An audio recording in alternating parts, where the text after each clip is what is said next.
Hello friends, today we are going to see the trick to identify analytic function. Let me tell you, this topic is very much important for GATE as well as ASE prelims. Okay, so let's jump directly to the sum and there only we will see the trick. So first sum we have f of z equals to x minus iy upon x square plus y square, and the question is whether this function is analytic or not. Okay, so first take a look how I solve this sum and then I will show you the trick.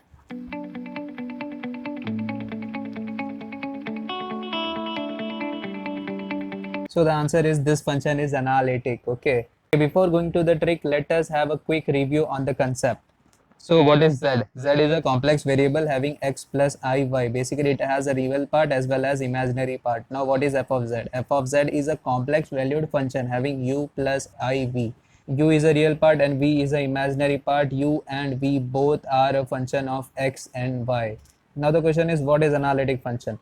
So the function which is differentiable at z equals to z naught, basically at center as well as at its neighborhood points, then that function is said to be analytic function. Okay, this was the definition, but to check mathematically we use a CR equation, basically Cauchy-Riemann equation. What this Cauchy-Riemann equation says, we have u and v, right? So we can find dou u by dou x, right? We can find dou u by dou y, we can find dou v by dou x, we can find dou v by dou y. If dou u by dou x equals to dou v by dou y and dou u by dou y equals to minus of dou v by dou x, then we will say the function is analytic function. Okay, this is the traditional approach to get the function analytic or not, but in today's video we are not going to use this traditional approach, we are going to use the trick. So let's come back into the sum. So we were having this f of z and the question was to find the analytic function.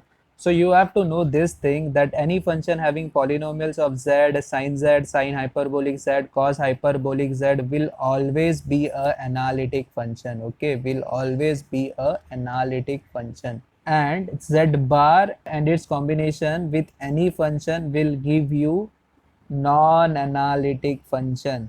So in short, if the function is having z bar, that means the function will be non-analytic always. And if the function is free from z bar and it's having this z polynomial sin z, cos z or sine hyperbolic z type of term, then this function will be analytic function always. So what you have to do is you have to convert this function into z and z bar format. So for that you should know what is z and what is z bar. So z is x plus iy and z bar is basically conjugate of z, it is x minus iy, just I is replaced by minus iy. So if you see this equation, you have x minus iy at the numerator, so you can replace it by z bar, right? And at the denominator you have x square plus y square. Now if you multiply z and z bar, consider this as a plus b and a minus b, so you will get a square minus b square, right? So a square is x square minus of b square, so basically minus iy square, right? So you will get x square minus of I square is basically minus 1, right? So it will be plus y square. So you can say if you have this x square plus y square, then you can replace it by z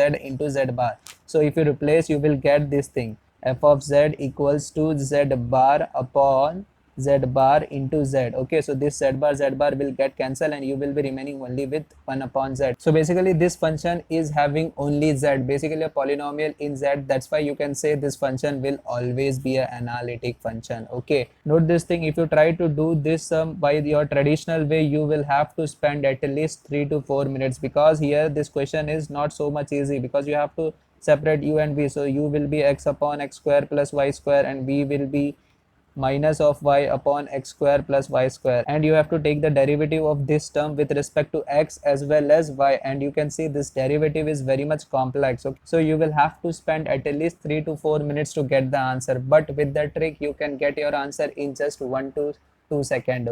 Okay, now we have this second question, f of z equals to z cube. Again the question is whether this function is analytic or not. So by the trick you can directly say this function will be always analytic. Why? Because this function is a polynomial in z, so you can say this function will be analytic. Okay, and if you try to do this sum using the traditional way, you will have to replace this z by x plus iy cube, then you will have to use the formula a plus b the cube, basically a cube plus 3a square b plus 3ab square plus b cube. Okay, so after this formula you will be having u as well as v, then again you have to take dou u by dou x, dou u by dou y, dou v by dou x, dou v by dou y, and if it satisfy Cauchy-Riemann equation, then only you will say this function is analytic function or not. So you can see how much time you are saving by the trick. Okay, now let us see this sum, f of z equals to z into z bar. Again with the trick you can directly say this function will be non-analytic. Why non-analytic? Because you have this z bar with z. Basically you are having a z bar in the function, that's why you will say this function is a non-analytic function. Again, if you solve this question by the traditional way, you will have to replace z with x plus iy, and for z bar you will have to replace x minus iy. You will multiply this two term, then you will get uv. Again you have to check for Cauchy-Riemann equation, then you will say analytic or non-analytic. But with the trick you can solve this question in just 1 second. Okay, now let's see this gate sum. This is of EE16. Consider the function f of z equals to z plus z bar. Which one of the following is true? And the options are f of z is both continuous and analytic, f of z is continuous but not analytic, f of z is not continuous but it is analytic, f of z is neither continuous or nor analytic. So we have the f of z as z plus z bar. We will do this sum by the trick only. So by the trick you will say this function will be non-analytic, right? Non-analytic. Why? Because you have z bar in the function, so you will say this function is non-analytic. But in the option you have continuous along with analytic and non-analytic. Okay, so we will be having only two options, b and d. So from this only we have to get our answer. Let me tell you, polynomials of z will be always continuous. Okay, polynomials of z will be always continuous. Okay, if you doubt me, then you can expand this function f of z equals to z plus z bar. Okay, so you can write it as x plus iy, right, plus x minus iy. So you will be left with 2x, and you know this 2x is a continuous function. Okay, so you will say the option will be f of z is continuous but not analytic. Okay, so you can see how easily you can solve this type of sum if you know this trick. Okay, so that's it for today. Thank you guys. Hello friends, if you are finding my videos helpful, then please do like, share with your friends and subscribe to my channel. Thank you.